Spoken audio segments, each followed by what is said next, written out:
às 9, Flaira Ferro. Eu não peço licença pra chegar, eu não sou obrigada.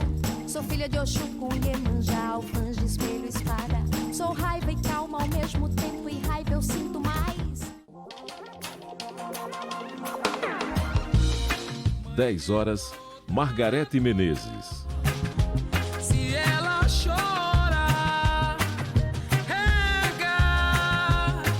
carrega o mundo nas costas. E às 11 horas, Banda With Bell.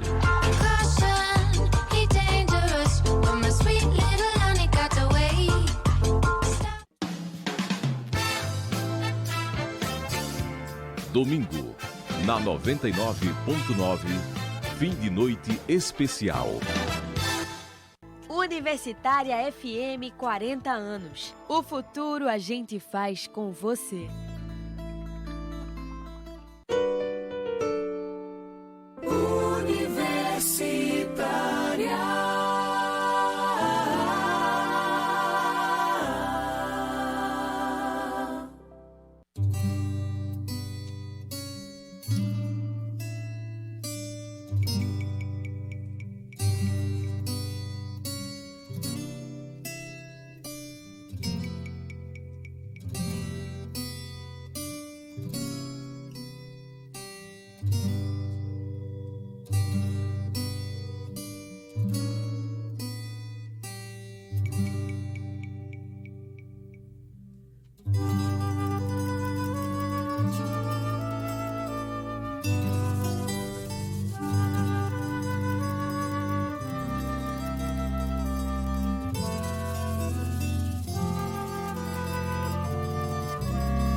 Programa Fora da Curva, jornalismo, crítica e diversidade.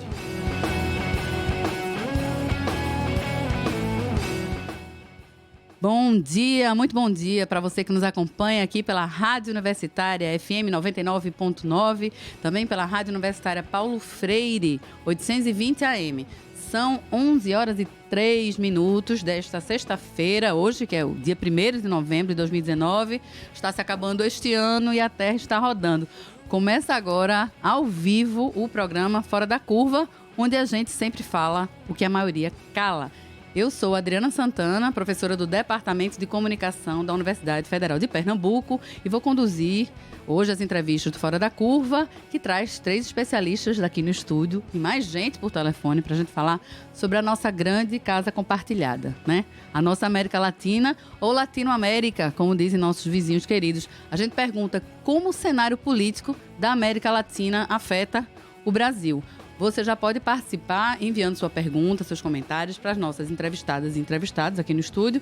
E você pode nos acompanhar também por streaming. A gente está fazendo transmissão já ao vivo também, pela internet, por streaming, no nosso link do Fora da Curva no Facebook, que é o facebook.com/programa Fora da Curva, com imagens aqui do nosso estúdio em Santo Amaro. Gente, que ventos são esses que têm soprado ao sul do nosso continente? O que é que eles têm a dizer da nossa própria realidade, né, do nosso país? A América Latina está em polvorosa, mas a verdade é que nunca estivemos em situação de tranquilidade e de berço esplêndido, né? As profundas desigualdades que nos unem, brasileiros a argentinos, chilenos a bolivianos, equatorianos a uruguaios, paraguaios a colombianos, enfim, a triste sombra da exploração dos mais pobres e do extremo lucro das parcelas mais ricas sempre nos acompanhou e agora parece chegar ao ápice, né, com a adoção de políticas econômicas neoliberais que têm estrangulado a população. De maneira bem resumida, porque a gente vai ter o programa todo para dissecar mais essas movimentações no nosso continente, a gente tem assistido a um cenário, foi até compilado pela equipe da Carta Maior, e eu peço a licença para compartilhar com vocês esse cenário bem resumido. A gente fez um resumo aqui também no Fora da Curva, para a gente ter uma ideia, né, do que está acontecendo com os nossos queridos vizinhos. A esquerda acaba de voltar ao poder na Argentina, né, com eleições agora neste domingo, em primeiro turno, em primeira volta, né, como se diz lá na Argentina, após um crescimento extremado, né, da pobreza e do desemprego no governo Macri, no governo de direita neoliberal. O povo no Chile sentindo os efeitos das políticas neoliberais, com a população com aposentadoria miserável, né, sem sistema público de saúde, com sistema de educação superior pago, ainda que muitas universidades públicas, mas pago. O povo comanda nas ruas protestos e greves, né, e conseguiram, inclusive, fazer o presidente Piñera retroceder em várias medidas tomadas. O Uruguai passou por eleições também nesse domingo, com a ida da esquerda e da direita ao segundo turno, né? E houve também no mesmo domingo o rechaço da população, né, num plebiscito, a um pacote de medidas de segurança pública que incluía a prisão perpétua. A gente fez até alguns paralelos com o pacote de Moro, né? A população uruguaia rechaçou essa medida. A Venezuela em gravíssima, né, crise humanitária, crise política e econômica sem precedentes. O Paraguai também em forte crise política e econômica. A Bolívia com a reeleição de Evo Morales sendo questionada, né, inclusive questionada pela OEA. O Peru com o fechamento do Congresso Nacional, a abertura de processo de impeachment, né, contra o presidente. O Equador também numa onda de protestos contra reajustes na economia. A Colômbia com o governo enfrentando uma crise de popularidade bem importante. E o nosso Brasil, né, nessa nossa gravíssima crise econômica, crise política, crise ambiental também. Bom, há muito acontecendo, né? Muitíssimo nos planos político, econômico, social na América Latina. As veias da América Latina continuam bem abertas, né? Como já dizia, parafraseando nosso querido jornalista e escritor uruguaio Eduardo Galeano, e eu vou já começar a apresentar minhas colegas, meu colega de bancada, para a gente começar a conversa. A gente recebe aqui hoje, já agradeço bastante pela presença de vocês, Ciane Neves, que é professora de Ciência Política e professora também de Direito Internacional. Muito bom dia, Ciane, bem-vinda de novo. Bom dia, Adriana, bom dia a todos os ouvintes, a todos e todas ouvintes do programa Fora da Curva. Também conosco Verônica Ferreira, doutora em Serviço Social e que coordena a articulação feminista Marcosur, né, aqui da América Latina. Bom dia, Verônica. Bem-vinda também de novo. Obrigada e bom dia a todas e todos. Vamos lá, também conosco o Rudy Rafael, coordenador do MTST e integrante da Frente da Resistência Urbana Latinoamérica. Bom dia também, novamente, Rudy. Bom dia a todas e a todos, latino-americanos e latino-americanas aí que estão ouvindo. Chico, já podemos chamar nosso áudio. Gente, a gente escutou... Muita gente que está fora do Brasil, né, que está aqui conosco na América Latina, para a gente entender o que dizem as ruas, né, o que é que as pessoas estão sentindo. Nesse momento, a gente conversou destacadamente com colegas na Argentina e no Chile para comentar, né, sobre no caso da Argentina, as eleições, e no Chile, essa polvorosa que tomou conta das ruas do país. Sobre a Argentina, a gente escutou um sociólogo, o nome dele é Roberto Casaglia, né? Ele é argentino, pesquisador, acadêmico, e ele, especialmente para o Fora da Curva, trouxe essa repercussão nesse day after, nesse dia seguinte das eleições na Argentina. Eu convido todas e todos a escutar. Então, os desafios que vai ter o governo Alberto, eu acho que vão ser, sobretudo, a recessão de já mais de 4 anos e a dívida externa, que tem aumentado com o governo de Maurício Macri.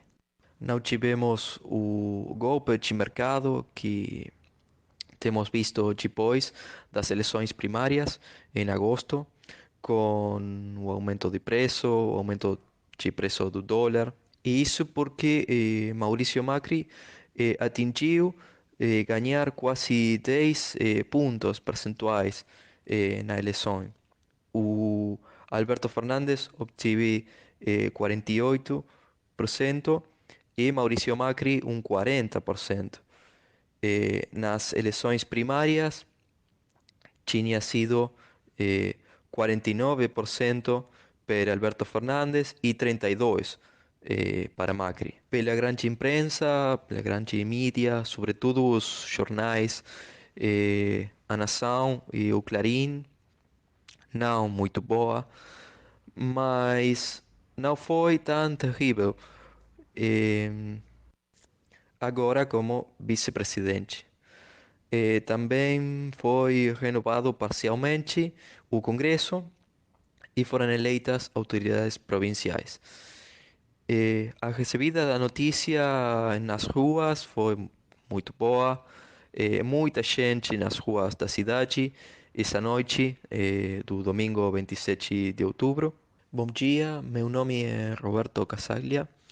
Eu sou sociólogo da Faculdade de Ciências Sociais da Universidade de Buenos Aires, na Argentina.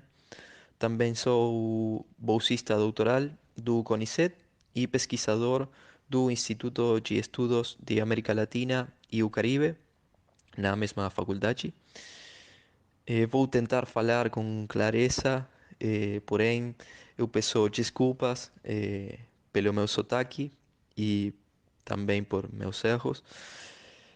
Como vocês já conheceram, o 27 de outubro passado foram as eleições gerais aqui na Argentina, nosso país, e a maior notícia foi a vitória da coligação de todos sobre a coligação de direita do atual governo de Maurício Macri, Juntos pela Mudança. Então foi eleito Alberto Fernandes, o ex-chefe de gabinete do governo de Néstor Kirchner, no 2003 até o 2007, e a ex-presidente Cristina Fernández de Kirchner no 2007 até o 2015. Gente, escutamos agora, eu já agradeço também bastante pela participação, o professor Roberto Casaglia, ele é sociólogo na Argentina, deu seu depoimento sobre a repercussão das eleições no país. A gente teve um probleminha com o áudio e o primeiro áudio dele acabou vindo por último, mas enfim, acho que a gente conseguiu, né? O português perfeito, ele pediu desculpas, mas não são necessárias, porque o português claríssimo, e a gente entendeu que a situação da Argentina, apesar de alguns veículos de mídia corporativa argentinos, né, como o Clarim, naturalmente, e veículos de mídia corporativa como nossa grande imprensa brasileira, apesar de todo, vou usar essa expressão, todo o terror, né, que a imprensa tem feito, esse medo que se tenta incutir das eleições argentinas, a população recebeu com muita tranquilidade, o dólar não aumentou, como foi aventado, né, e ele trouxe essa repercussão. Daqui a pouco a gente vai falar com outros colegas fora do país também. Gente, a gente vai repercutir esse áudio aqui do Roberto Casaglia, mas eu queria também aproveitar e perguntar para a Ciane, né, nossa questão principal do programa de hoje, ouvindo esse áudio de Casaglia, enfim, rememorando, né, o que tem acontecido na América Latina nos últimos tempos, principalmente nesse último mês, o que é que a gente pode dizer que o Brasil tem a ver com essas mobilizações populares em curso na América Latina, Ciane? Qual é a nossa relação? Estamos fora disso ou a gente tem uma relação total e completa? Eu penso que o Brasil não está isolado, né, de todo o seu contexto continental, apesar das tentativas, das investidas presidenciais pesadas para que se dê uma relação de subalternidade com os Estados Unidos e com os países que comandam o que a gente chamaria de não dizer do professor Boaventura de Souza Santos, o eixo global, né? Ou dentro dessa perspectiva hegemônica das relações de poder, não há um isolamento, e penso que essas mobilizações populares na América Latina como um todo servem também de um referencial, um estímulo para os processos de organização e de mobilização populares no Brasil também, né? Os ventos que sopram dos países vizinhos são ventos animadores que nos impulsionam a acreditar que é possível construir uma outra realidade, é possível construir um outro mundo, uma outra articulação política a partir desse diálogo, dessa confluência com todos os interesses que se colocam contrários a essa proposta, esse projeto de dominação que é traçado pela política neoliberal, que está atrelada a todas as outras perspectivas de dominação no mundo, que vem o patriarcado, que vem o racismo, né, que atuam de forma conjunta numa eficiência muito grande quando se trata da destruição. E acho que é um alento e uma possibilidade orientadora para uma resistência concreta mesmo. Verônica, como é que tu tem assistido? Tu coordena, né, uma rede de articulação na América Isso. Latina, né, de mulheres. Como é que você tem assistido? O que é que você tem ouvido das companheiras, das colegas? Estamos vendo espelhos nos outros países? Então, eu acredito que sim. A Articulação Feminista Marcosul é uma corrente de pensamento e ação política feminista que tem atuação em 11 países da América Latina. Então, a gente está acompanhando essa conjuntura já desde muito tempo. Há 15 anos atrás, por exemplo, há mais de 15, nós lançamos uma campanha que foi a campanha contra os fundamentalismos. A gente sustenta essa campanha até hoje, mas já há 15 anos a gente via a força do fundamentalismo religioso se organizando como força política associada a outras forças e como uma grande força econômica, que de fato é, né? Não é só uma força ideológica. Então, a gente vem acompanhando desde então essa movimentação na América Latina a partir da perspectiva do feminismo, né? E hoje o que a gente vê do ponto de vista da conformação de um bloco de poder é essa associação entre fundamentalismo religioso, ultraneoliberalismo e um processo violento, né, e feroz de restauração neoliberal na região, que se tenta impor na região e acabando com toda a institucionalidade democrática. Isso se fez com golpes que começaram, né, em Honduras, passaram pelo Paraguai, atingiram o Brasil, com o total esfacelamento dos sistemas políticos, que já são frágeis em toda a região, né? O Peru, por exemplo, vive uma situação muito dramática. Você tem 5 ex-presidentes que estão praticamente presos, um que se suicidou para não ser preso, e hoje um congresso fechado com um presidente, né, também, que já era um substituto. Então, processo, a gente tem, né, de impeachment uma debilitação aberto, né? dos sistemas políticos que é atroz, né?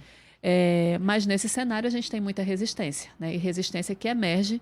Eu acho que as resistências populares são muito fortes nesse momento. Eu queria destacar como a resistência das mulheres também e dos movimentos feministas, digamos que também foi, de certa maneira, um prenúncio de muitas movimentações. A gente teve o Ni Una Menos, que se espalhou. Na Argentina, toda a maré verde em torno da legalização do aborto constrói também um lastro de politização que permite também que os resultados eleitorais sejam esses, né?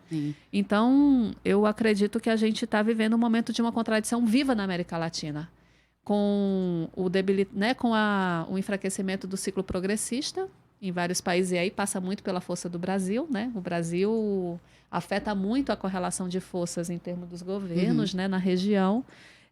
A gente está assistindo hoje uma retomada das lutas populares com muita força.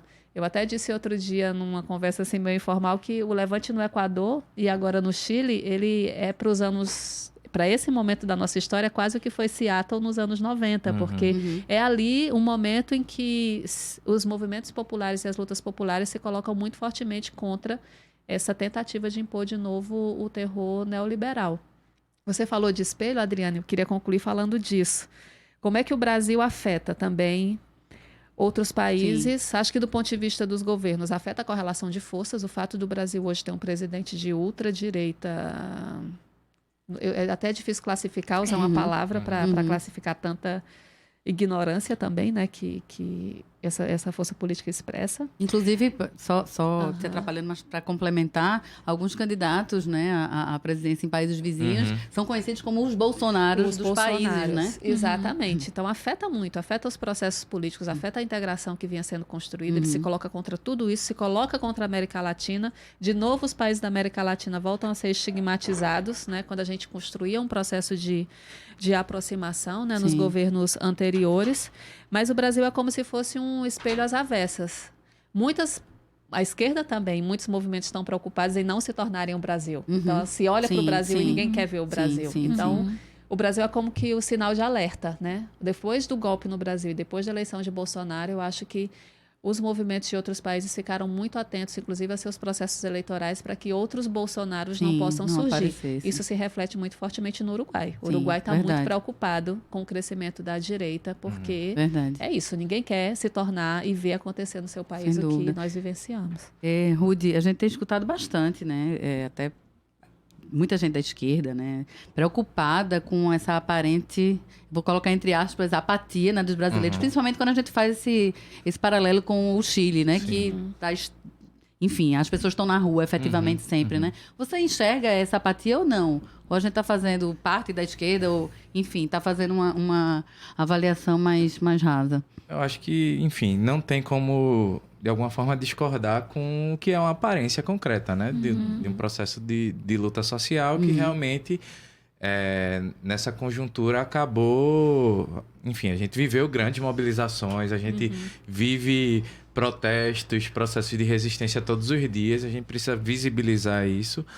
Mas, obviamente, que esse processo não é permanente, né? Eu acho que o processo de fragilidade da organização brasileira, a gente não conseguir trabalhar processos de organização permanente é o que diferencia, né, do processo chileno, do processo equatoriano, mas, enfim, eu acho que não há... A dimensão da gente conta também, Rudy, tu achas? Conta muito. Por exemplo, no caso equatoriano, você tem... A identidade indígena é totalmente diferente do que é no Brasil, né? 70% da população se reconhece como indígena. Você tem a CONAI, que é uma organização que, no fim das contas, conseguiu centralizar, o que é diferente também do Chile, que não existia uma organização por trás. Então, a gente precisa entender quais são as tendências, quais são as diferenças, para a gente também não cair num debate raso, quer dizer, o Brasil é um país... O povo brasileiro é pacífico, existe uma apatia. Não, existem... Acho que Verônica colocou, né? O movimento feminista está organizado, o movimento sem teto está organizado, o movimento sem terra.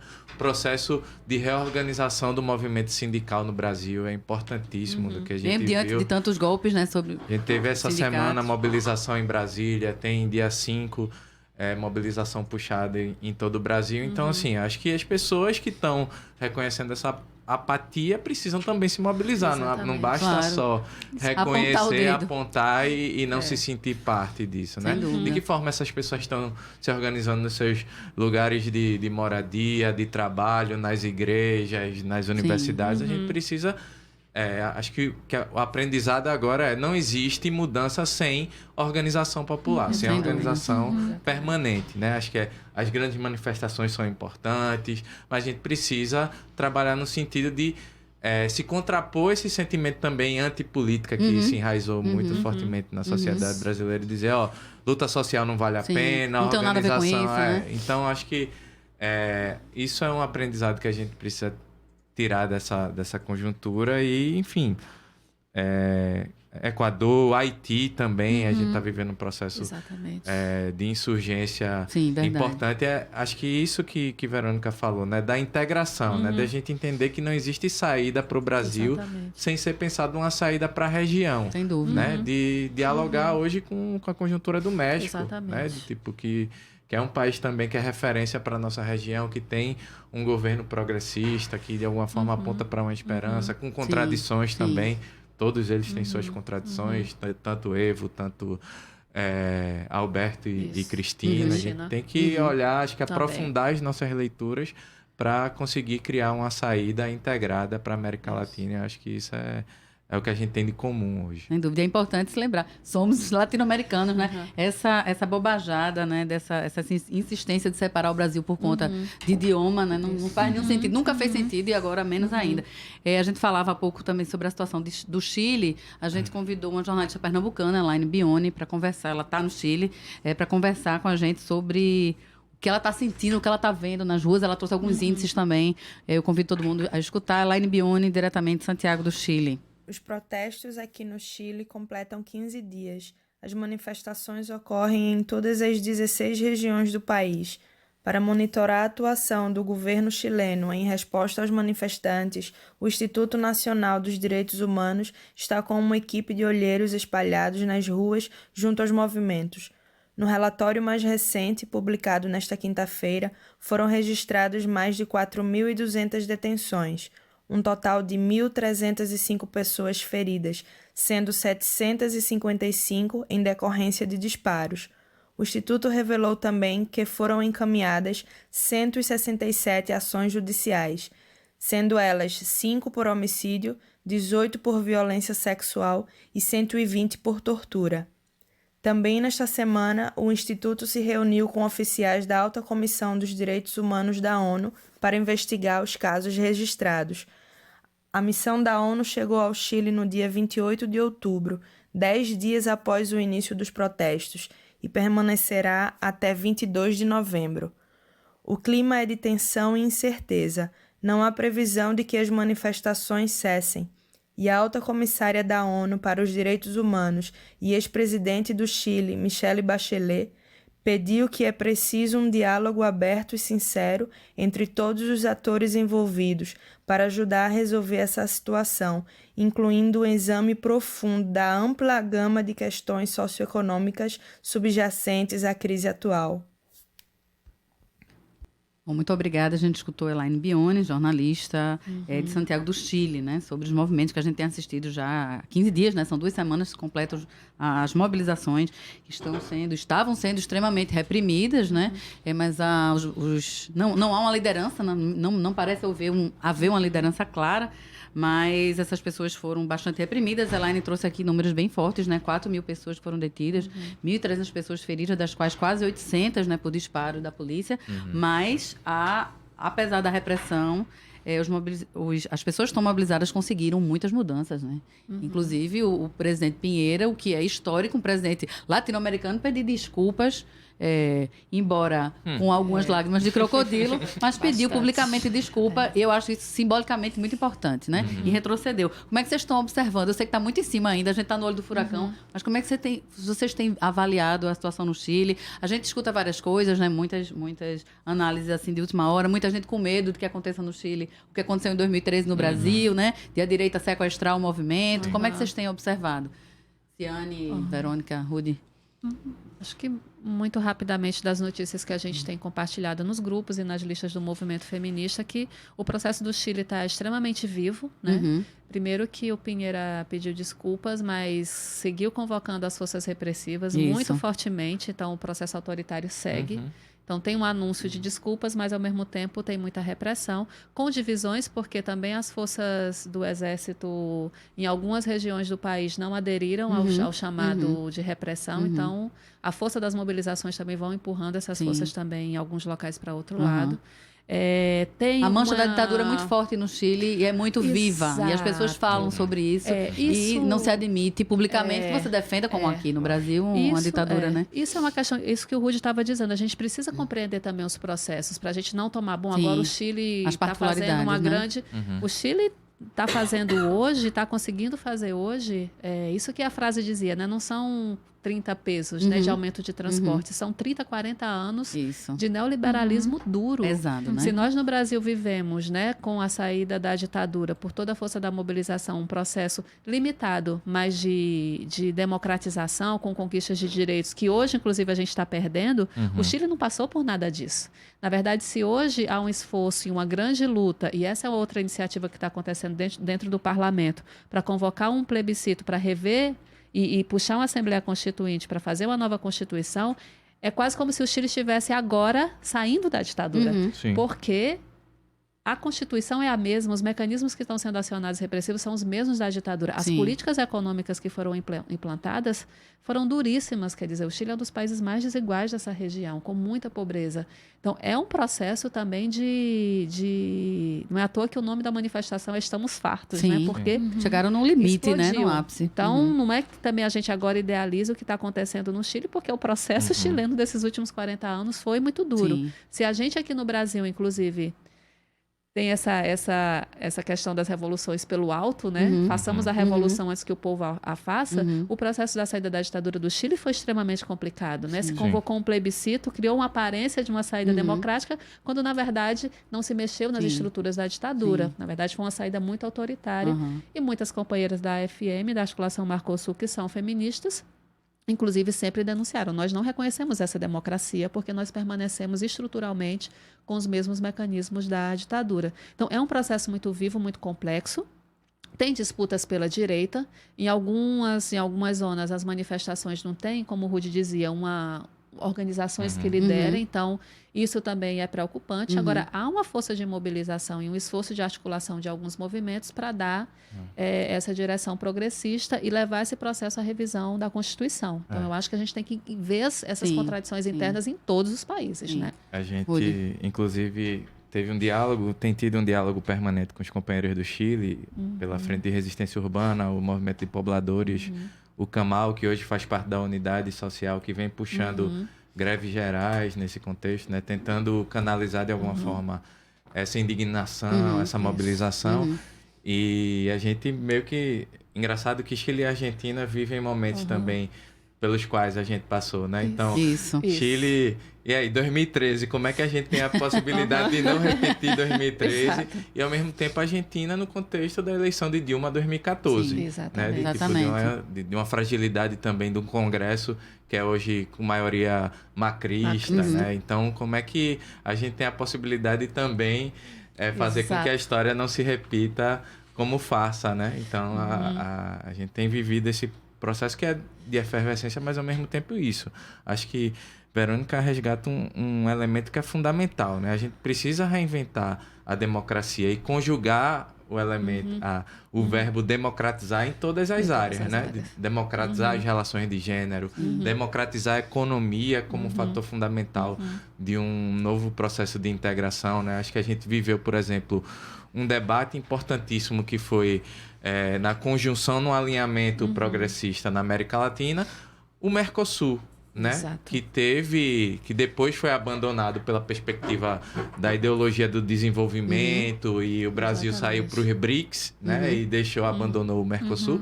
Mas o que foi, por exemplo, a saída da crise da Europa, a formação da União Europeia, que a gente discorda em vários elementos, mas tipo, um processo de integração regional sempre aparece como uma saída importante para um processo de crise, né? E a partir de um processo de alinhamento, vamos dizer assim, progressista, a gente tem condições de construir soluções comuns, né? De integração. Então, acho que pensar o recado que todas, né? Eu acho que o processo por exemplo, da mesa de negociação no Equador, né? Onde Lenin Moreno estava em rede nacional levando a surra das indígenas, né, dos indígenas. Então, assim, chamando Rafael Correa de corrupto, mas ao mesmo tempo sendo desmoralizado pelos movimentos sociais. Isso tendo que engolir aqui.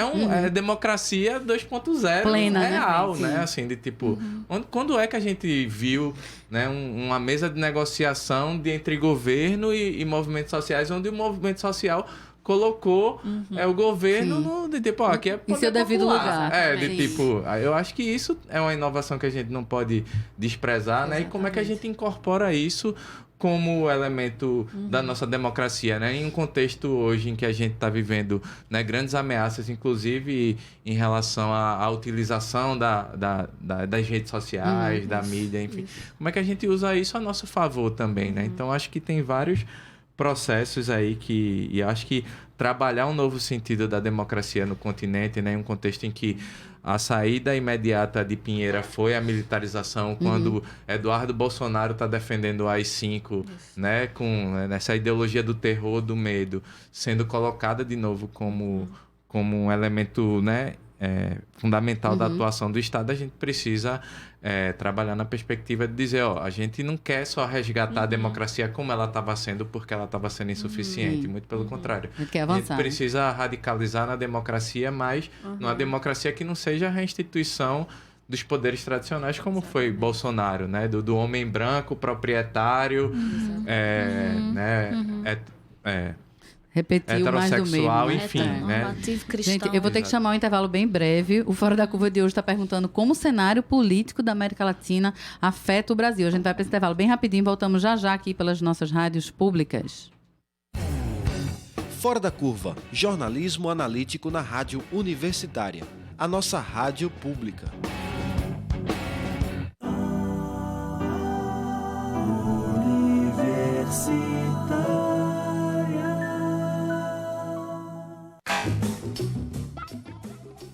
Todos sábados às 19 horas. Programa Na Agulha, com Marco Delata e Rodrigo Pires. Trazendo o chiado do vinil, em pérolas garimpadas, diretamente na discoteca da Rádio Universitária, 99.9 FM. Embarque nesse trem azul, e curta essa paisagem insonora.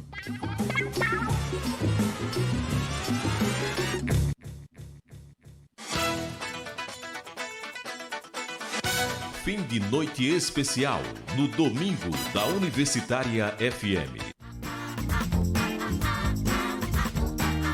Às 9, Flaira Ferro. Eu não peço licença pra chegar, eu não sou obrigada. Sou filha de Oxum com Iemanjá, alfãs de espelho e espada. Sou raiva e calma ao mesmo tempo, e raiva eu sinto mais.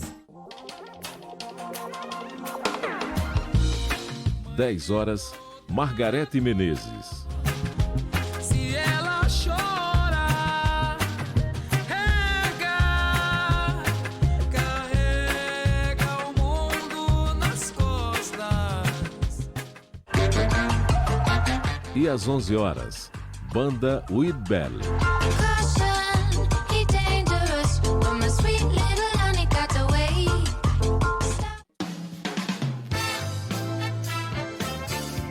Domingo, na 99.9, Fim de Noite Especial. Você tem um encontro marcado com Elomar e a cantora mineira Titani, dia 10 de novembro no Teatro de Santa Isabel. Ingressos na bilheteria do teatro e na loja Passa Disco. Informações 99997-7913. Toda terça, às 18h30, no rádio, na tela da TVU e nas redes sociais, chega um novo episódio da série Pareia. Na terça, dia 5, no quarto episódio, Alexandre Revoredo chama Isabela Moraes para um bate-papo sobre afeto e afinidades musicais. Pareia, toda terça às 18h30, com horários alternativos na quarta às 10 da manhã e quinta e domingo às 14 horas. Universitária FM 40 anos. O futuro a gente faz com você. Programa Fora da Curva. Informação a serviço da maioria. Fora da Curva está de volta ao vivo, falando sobre como o cenário político da América Latina afeta o Brasil. Eu sou a Adriana Santana e você pode enviar suas dúvidas também aqui pelo facebook.com/programa Fora da Curva, por todas as nossas redes sociais, basta buscar o Programa Fora da Curva. A gente está no estúdio conversando com Ciane Neves, que é professora de Ciência Política e Direito Internacional, também com Verônica Ferreira, doutora em Serviço Social e coordenadora da Articulação Feminista Marcosur, e também com Rude Rafael, coordenador do MTST e integrante da Frente da Resistência Urbana Latinoamérica. No primeiro bloco, a gente escutou a jornalista Elaine Bione falando do Chile, a gente escutou também o professor e sociólogo Roberto Casaglia, da Argentina, e a gente agora vai escutar uma jornalista brasileira, Adriana Souza, que vai conversar com a gente sobre esse day after aí, essa semana depois da eleição, das eleições na Argentina, com a vitória da esquerda. Sou Adriana Souza, jornalista, e falo da Argentina. Apesar de uma polaridade muito forte entre os dois partidos, especialmente pela reeleição da Cristina, digamos assim, o clima está bem tranquilo por aqui. Esperávamos um aumento significativo no dólar pós-eleição e não aconteceu. Então isso também ajuda a gerar um clima de expectativa da população para saber no que vão fazer foco a partir de agora. Nesse mesmo dia das eleições, se filtrou o nome de possíveis ministros a ocuparem cargos de referência como saúde, educação, economia. E os nomes são de pessoas muito competentes no cenário político.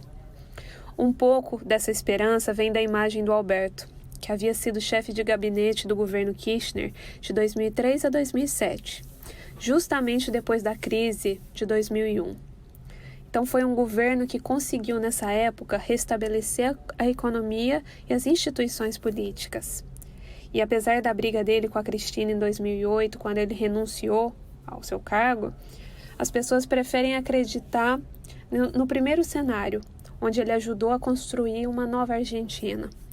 Obviamente, como toda a população, nós estamos esperando aumento nas tarifas básicas, como água, luz, gasolina, planos de saúde. E também outro tema importante que levantou, né, é a questão do mínimo de dólares por pessoa. Não sei se vocês sabem, mas aqui na Argentina houve um sério problema com o cepo do dólar, como eles chamam aqui, que é justamente essa quantidade mínima que cada pessoa pode comprar por mês, né? Hoje, estipulada novamente a $200 por pessoa. Mas eu acho que podemos falar que a maior expectativa é que a inflação baixe, contemplando que o dólar não se dispare e que certos programas que foram criados, como Preços Cuidados, um programa que mantém o preço de certos alimentos e produtos no supermercado, ajudem a baixar o custo de vida e manter estável, né? Para que não seja uma preocupação mensal de todos os habitantes e tudo mais. Obviamente, eu também estou falando de Buenos Aires, que é a capital. Esse cenário pode ser diferente em outras províncias, que seriam os estados daqui, né? Também existem províncias muito pobres, então que o cenário também pode ser um pouco diferente.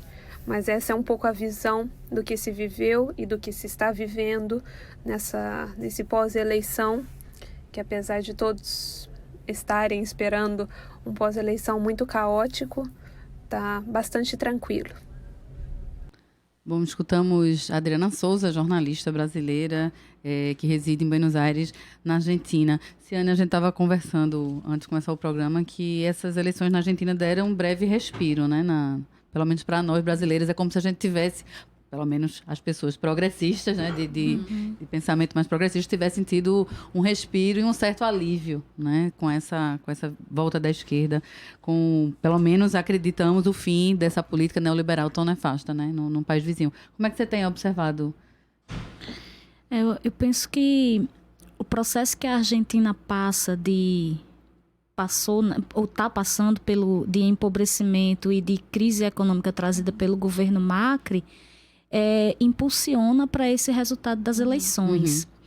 Uma resposta, né? É uma resposta da população, é uma tentativa de sair, de buscar alternativas a tudo o que tem sido construído pelo governo Macri.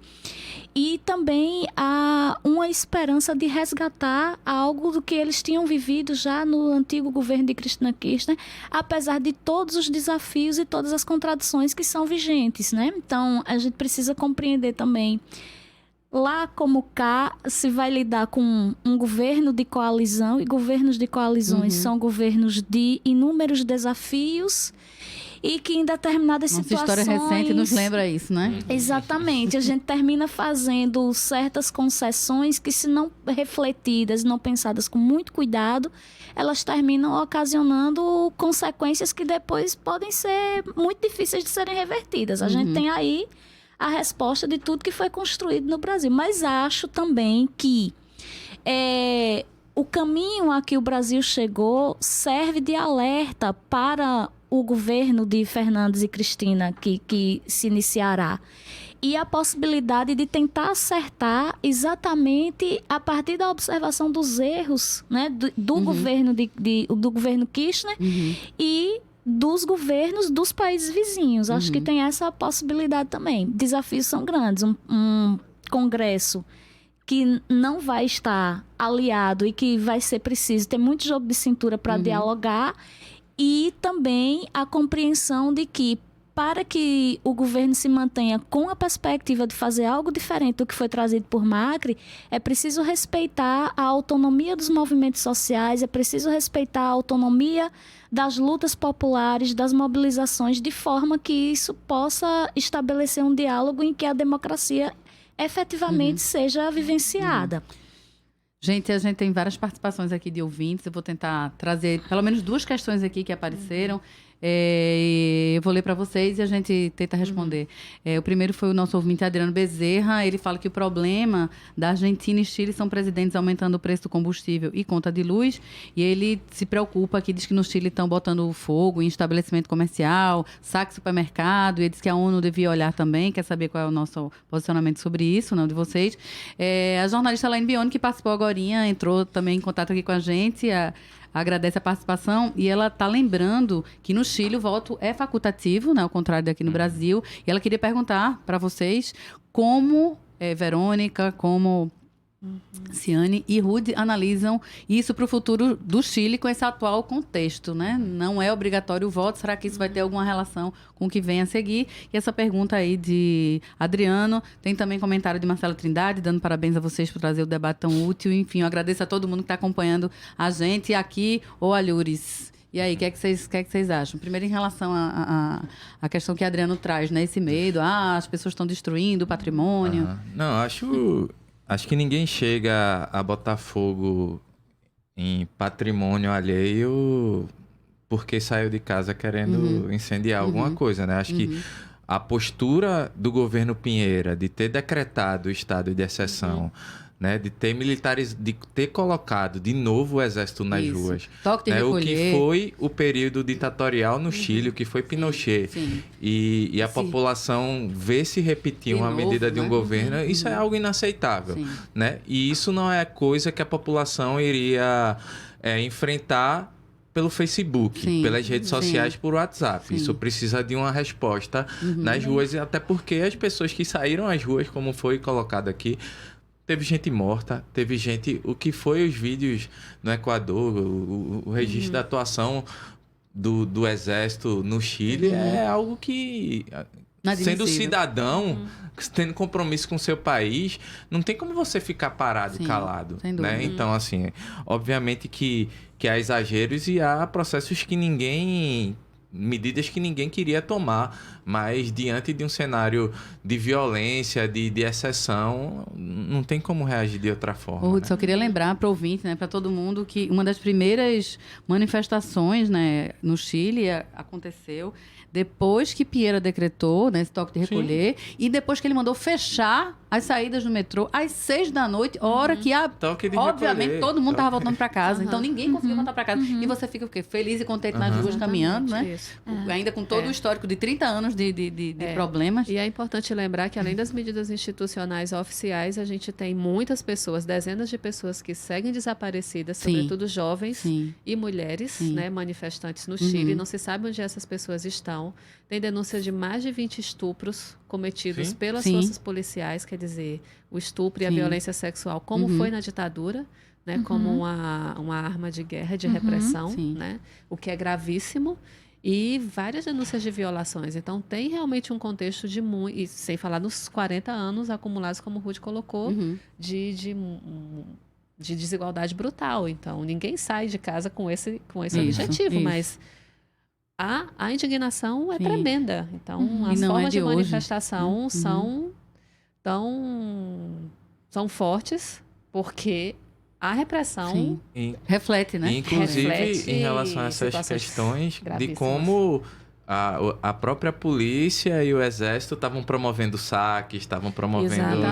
Então, assim, acho que... E forças de direita que, para justificar a repressão, também estão promovendo saques. Exatamente, porque a saída a resposta do governo e dos setores conservadores foi explorar isso ao máximo para não mostrar o que estava sendo feito pelo governo. E aí houve um processo subterrâneo de ação do Estado promovendo ações nesse sentido também. É preciso que se coloque. Eu queria lembrar também o seguinte, que quando a gente está tratando de revolta popular, a gente não tem como passar uma cartilha e dizer o que é que as pessoas devem fazer exatamente e não pode sair do script, né? A gente não está tratando com figuração, a gente está tratando de pessoas que estão sufocadas dentro de uma ordem econômica e política injusta, repressora, com leis que legalizam as violações de direitos e a repressão dos sujeitos, e que isso chega em um determinado momento que a resposta é esse tipo de reação que ocorre no Chile. E aí a gente precisa ter clareza de que a revolta popular, como resposta à indignação, às repressões e a segregação como um todo, elas são completamente legítimas, porque elas são formas de a população responder a um sistema jurídico e político que é injusto. Então, quando há injustiça, não tem outra forma de a gente fazer com que essa injustiça seja abalada, se não seja por meio de uma atitude radical, né? Radical nesse sentido, de abalar as estruturas mesmo. Só uma questão em relação a isso. Acho que o fogo, né, a imagem do fogo, ela deve despertar a sociedade para pensar alternativas, né? Eu acho que, por exemplo, tomando a referência do que foi o movimento piqueteiro na Argentina, né? É um movimento que tinha como ação principal os trabalhadores desempregados, né? Iam para as ruas exigir emprego, tocando fogo na via, parando e dizendo, o Estado, ao invés de estar pagando dívida, atendendo aos bancos, deve estar olhando para os trabalhadores que estão sem como ter o que comer. Né? E aí o que foi que gerou isso na Argentina? Né? A formação de cooperativas, de comedores, né? de espaços de disponibilização de alimentação gratuita, escolas de educação popular. Né? Você teve um processo de transformação e de organização popular na sociedade argentina, que é um legado incrível e que hoje, no contexto de crise, o que está segurando, por exemplo, a fome voltando e as organizações sociais indo para a rua fazendo o que eles chamam de polentaço, né? O panelaço, botando comida na barriga das famílias argentinas. Então, acho que é esse legado que a gente tem que pensar, né? De tipo, muitas vezes as pessoas se incomodam com a forma de manifestação, mas a gente precisa entender que diante disso, o que é que qual é a resposta que a gente vai exigir do governo e qual a resposta que a gente vai se organizar para dar também, né? Eu queria lembrar também, desculpa. Não, e o que ganha também visibilidade. É importante lembrar que a gente teve uma semana em que as manifestações no Chile já eram imensas e ninguém sabia de nada. Sim. E agora, do que a gente também fica sabendo, né? Então, tem muito mais interesse em mostrar determinadas formas de manifestação e fazer uma interpretação conservadora do que é legítimo, e é legítimo reagir com as formas que se encontra, né, pela população. E a gente não consegue dar visibilidade a 1 milhão de pessoas nas ruas do sábado, né? Que aconteceu no Chile. Então, o que é que realmente fica visível, né? Meu comentário era nessa linha, né? Que é muito importante a gente lembrar da triste participação da imprensa brasileira, da imprensa chilena. Eu escuto muita gente dizendo, mas no Chile aconteceu isso agora de repente. Não aconteceu agora de repente. A nossa imprensa vendeu a imagem de um Chile próspero, de um Chile desenvolvido, de um Chile que exportava vinho, de um Chile maravilhoso, ordeiro. Quando, na verdade, as pessoas estavam morrendo. As pessoas não têm sistema público de saúde, minha gente. As pessoas não têm previdência. A previdência, social, que é o que o ministro está querendo fazer aqui no Brasil, né, pelas vias da capitalização. Agora a gente está assistindo o que as pessoas estão sofrendo no Chile quando se aposentam. Gente ganhando o equivalente a R$300. E sem um sistema de saúde para auxiliá-lo, né? Então, a gente não está assistindo algo que aconteceu de repente. Mas os nossos veículos de comunicação de mídia corporativa, infelizmente, fizeram esse desfavor, né, de mostrar a gente um Chile próspero. Não nos esqueçamos quantos comentaristas, né, das emissoras, da própria Globo, Miriam Leitão, que trazia o Pinheira como salvador da pátria, o próprio Macri, e agora ou estão calados, ou estão, enfim, fingindo que apagando, né, as postagens anteriores. Então, a gente precisa lembrar também que essa imagem que se construiu não era uma imagem real. Né? Não era uma imagem real, assim como o Verônica nos traz aqui, pode ser exatamente o que esteja acontecendo em relação às manifestações. O que é que a gente está assistindo, né? Que não vem com filtro. Elaine Bione concorda com vocês. Ela diz assim, gente, exatamente, há muitas forças contrárias e que não apenas o povo fazendo manifestação, botando fogo. Então, a gente precisa separar esse joio de trigo. do trigo, ela está falando também do alto índice de suicídio na terceira idade aqui no Chile. Exatamente. A gente já falou várias vezes, né? Várias vezes aqui no programa por causa dessas aposentadorias. Então, a situação não é de agora, né? E não nos espantemos, porque pode acontecer em outros países também, inclusive aqui no Brasil. Gente, a gente daqui a pouco está terminando. A gente tem alguns minutinhos, mas eu queria que a gente tentasse responder aquela questão de Bione sobre as eleições chilenas não serem... O voto não ser obrigatório, né? Ser facultativo. Vocês acham que isso pode ter alguma interferência? Isso tem algum papel? Isso enfraquece o movimento acontece de um jeito e as urnas vão dizer outra coisa? Eu acho que tem um elemento que não é uma questão simples. O debate do voto facultativo não é uma questão em si. Né? Numa sociedade em que a democracia fosse exercida todos os dias, de alguma forma, acho que até o voto facultativo seria um fator extremamente secundário. Europeus, né? Se a gente tem plebiscito, se a gente tem referendo, se existe democratização do orçamento público, se as pessoas participam cotidianamente da política, acho mais que isso... colateral, né? Então, acho que o debate do voto facultativo, na minha opinião, é importante o processo da votação é um processo pedagógico, né? A gente precisa aprender a votar. Votar é conhecer, é analisar proposta, é pensar projeto de sociedade, né? A gente não pode esquecer disso, mesmo que a gente viva um processo de crise da política, do sistema político, a gente tem que analisar isso. Tá, se a política não serve, não é abandonar a política. A política influencia a nossa vida todos os dias, todos os momentos. Diretamente. Né? Tipo, a todo momento a gente está fazendo política e está sendo impactado pela política. A gente não pode abandonar esse espaço, né? Uma conquista nossa histórica, né? Então a gente acho que tem que ter cuidado em relação a isso para dizer, enfim, a política não está resolvendo nada. A política não é só o que se faz no Congresso, enfim. Acho que a gente precisa caracterizar isso. E acho que o voto facultativo entra nesse espaço. Acho que é uma conquista, a gente tem que defender, tem que ter uma maior, inclusive, incidência nos partidos políticos, né? Fazer um debate da reforma política, que é uma plataforma que, historicamente, está colocado e está na ordem do dia fazer esse debate da reforma política, da reforma tributária, da democratização dos meios de comunicação. É isso que a gente tem que estar pautando e não, acho que, problematizando. Acho que isso é um debate importante, não acho que é o debate central hoje, mas isso está dentro de um contexto de debate de reformas necessárias, porque, enfim, não tem como passar um processo que é o processo equatoriano, né? Revogou a medida provisória, não é só isso, né? Desde a entrega de Assange, né? Enfim, as medidas que o governo de Lênin Moreno tem tomado são medidas extremamente danosas à democracia no sentido pleno, né? Então a gente precisa pensar, acho que a partir dessa lente, né? Que não é simplificar os problemas, mas tentar ser radical nesse sentido do ir na raiz dessas questões. Antes de passar para a última rodada aqui de comentários, eu queria que os comentários fossem, se possível, nessa linha, né, que o Ruth estava falando. E agora, né? Qual é o nosso papel? O que é que a gente tem que fazer, né? Eu queria agradecer aqui a participação de Cledson Reis e Carlos Marcondes da Silva. Estão parabenizando o debate e o programa de hoje. Muito obrigada pela participação de vocês também. E aí vamos fazer essa rodada final. Verônica, o que nos cabe agora? Nos cabe fortalecer a organização popular. Eu acho que, concordando com tudo que o Ruth colocou, em relação à pergunta do voto, eu acho que o processo chileno, como o nosso, também não vai se resolver por um voto nas próximas eleições presidenciais. E o Chile, o processo que está apontado é um processo de revisão profunda do sistema político, de retirada dos mecanismos ditatoriais que ainda permanecem, de revisão da Constituição. Então, eu acho que o que se aponta para aquele país é o fortalecimento da organização popular e é a revisão da Constituição e o fortalecimento da democracia no seu sentido mais radicalizado, inclusive da democracia direta. E eu acho que é por aí que os caminhos vão apontar. E eu acho que para nós fica essa mesma lição. Eu acho que a gente...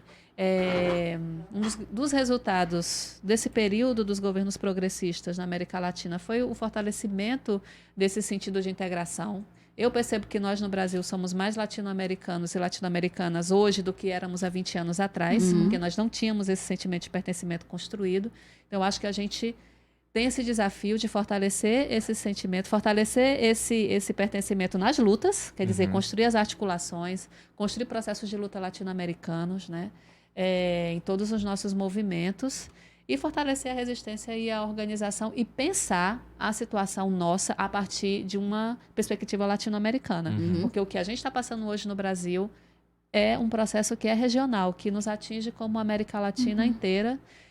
Se houve uma operação Condor na ditadura militar, que a gente só descobriu depois e deu o nome depois, hoje a gente está vendo essa operação acontecer pela ultradireita e a gente ainda não tem um nome para ela. Mas os golpes, o que vem passando com os sistemas políticos, tem elementos ali que mostram que há uma operação em curso e a gente precisa refletir sobre isso para construir saídas também latino-americanas para isso. Muito obrigada, Verônica. Desafio. Ciane, um minutinho para vocês, bem breve. Eu vou na mesma linha de raciocínio de Verônica e de Rudy, porque penso que o que nos cabe é essa discussão mesmo. O voto em si não responde em nenhuma experiência de sociedade. O voto exclusivo, né? Votar não é um exercício exclusivo de participação política. Existem outros caminhos a serem feitos que precisam ser fortalecidos e que precisam ser levados cada dia mais aprofundados. Penso que a realidade do Chile com o voto facultativo pode ser extremamente benéfica a partir do que se apresenta como possibilidade para a ocupação do sistema político. E aí, a partir disso, a organização e fortalecimento das experiências de resistência, de mobilização populares e de disputa, sabendo que a democracia é uma disputa constante. Sim. Obrigada, Rudy. Então, acho que só 3 pontos. Acho que o primeiro é reforçar isso, né? Somos a América Latina, nossa identidade é essa, não há saída para o Brasil que não seja uma saída regional, porque passamos pelo nosso processo de formação e os nossos problemas são o mesmo, né? A política precisa ser pautada a partir da ideia da comida na mesa, né? O direito ao trabalho, a dimensão de ter um teto para morar e ter paz, né? Tipo, mulher não pode sofrer violência, a população negra não pode ser assassinada como vem sendo sistematicamente. E a gente precisa ter como aprendizado desse último ciclo o neoliberalismo não dá resposta a nenhuma dessas questões, muito pelo contrário, aprofunda isso, e os governos progressistas têm os seus limites, né? Então, como é que a gente consegue criar um novo ciclo de mobilização popular que consiga dar resposta a essas questões? Muito obrigada. O programa Fora da Curva de hoje está terminando por aqui. Hoje a gente teve a produção de Ed Rodrigues,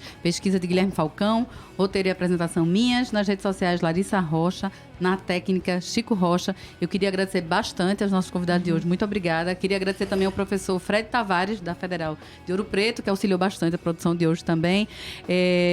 Que mais? Segunda-feira, o programa está de volta novamente com o professor Bruno Nogueira para discutir sobre a tragédia ambiental nas praias nordestinas. A gente continuar a discussão. Boa tarde, boa semana e terminemos saudando a América Latina e lembrando, como nossos convidados lembraram, somos todos latino-americanos e latino-americanas. Boa tarde, boa semana, bom final de semana.